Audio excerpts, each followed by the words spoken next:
Mga kababayan, magandang araw sa inyo mula Manila hanggang Dubai, mula Los Angeles hanggang Sydney.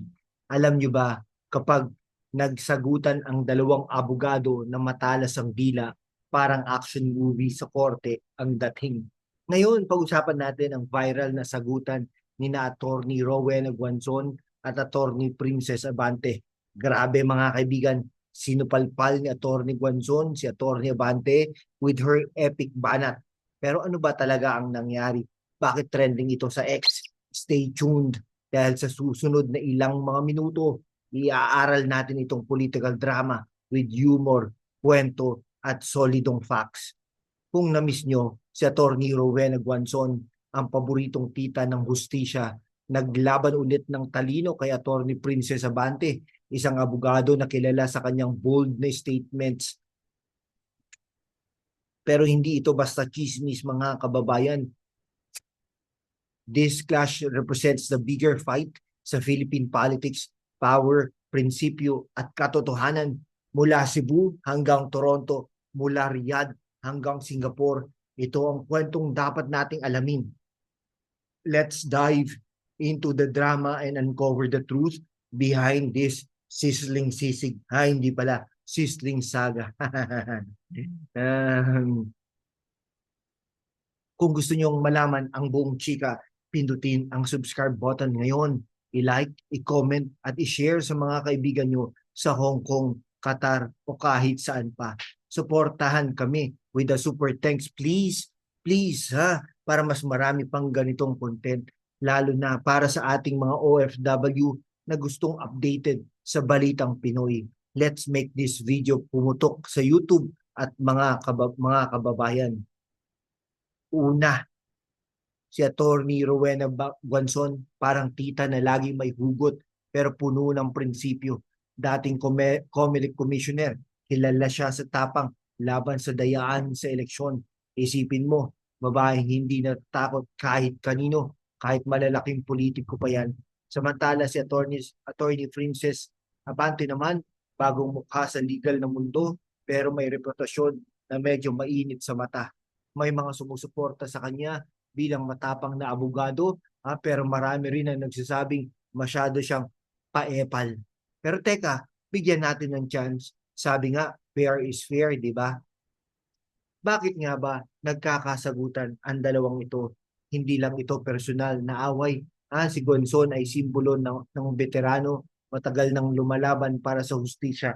Si Abante naman, bagong player na gustong magmarka sa mundo ng batas. Pero ito ang chika, ang recent statements ni Abante, lalo na pagdepensa niya sa isang kontrobersyal na politiko ay hindi nagustuhan ni Gonzon.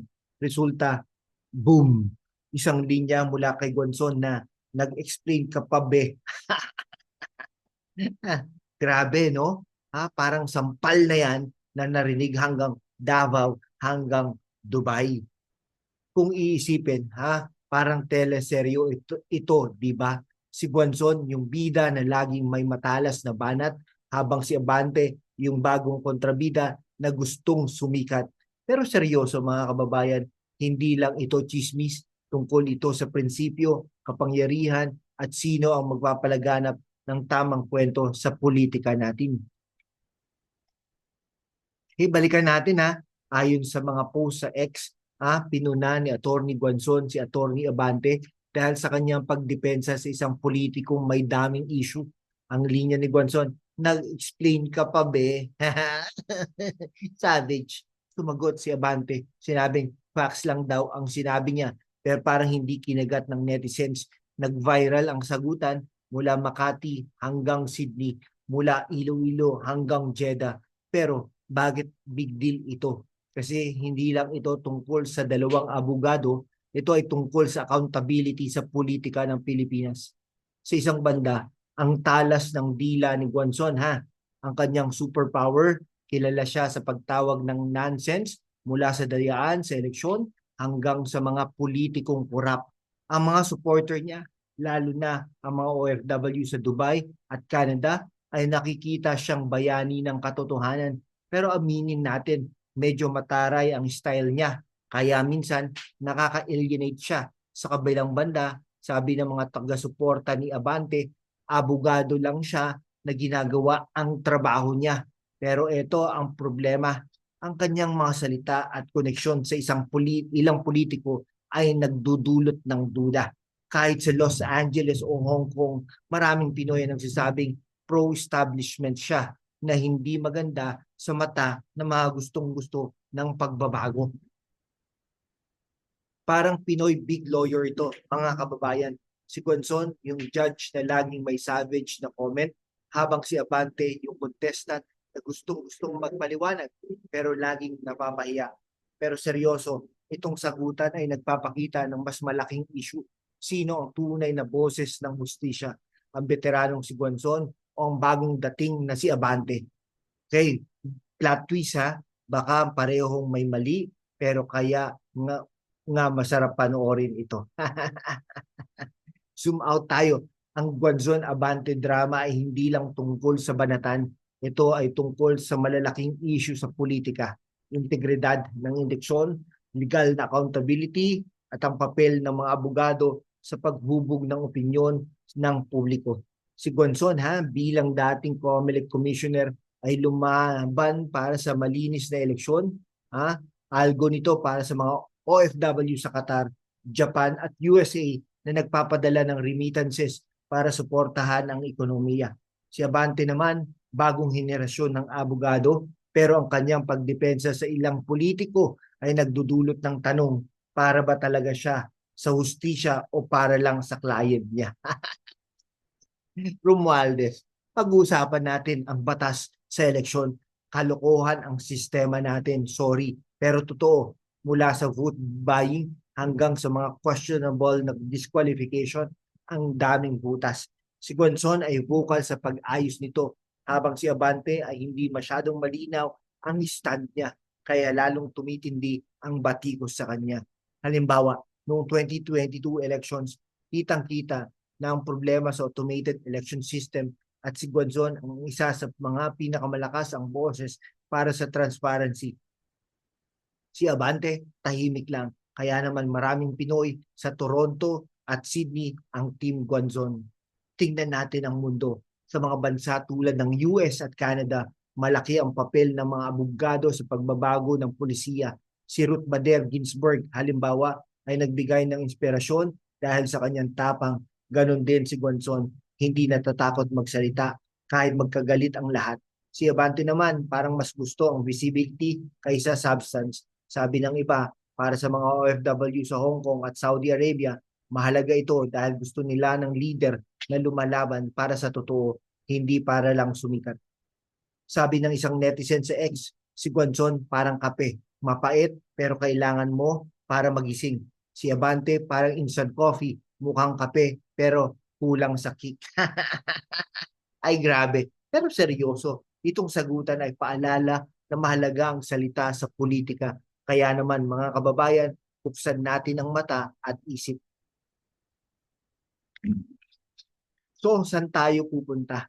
Ang mga banat ni Gonzon ay nakakaaliw. Pero nagpapaisip din paano natin pananagutin ang mga leader para sa mga OFW sa Dubai, Singapore at iba pa. Personal ito.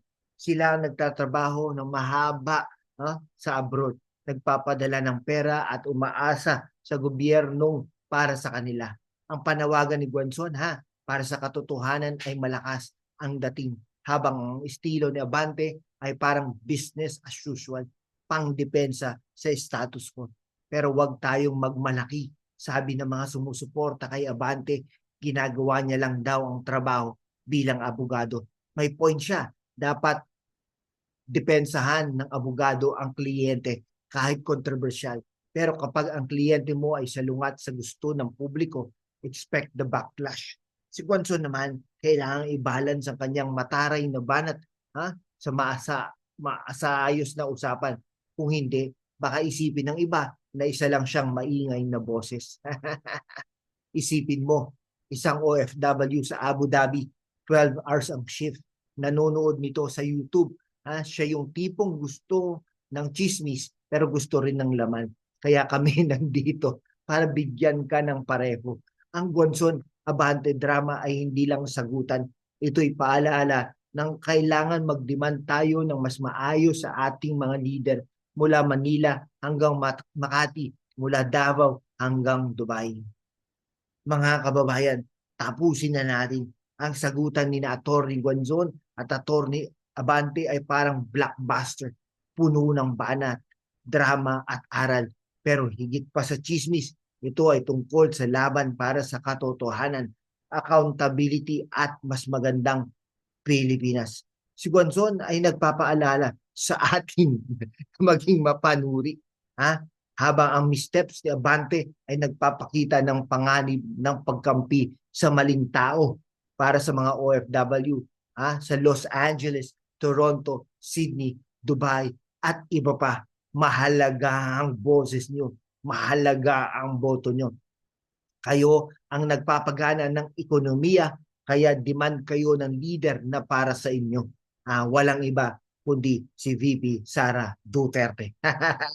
Kung nagustuhan ninyo ang kwento na ito, pindutin ang subscribe button ngayon na, i-like at i-comment, no? At i-share sa mga kaibigan nyo sa Hong Kong, Riyadh o kahit saan man sa mundo.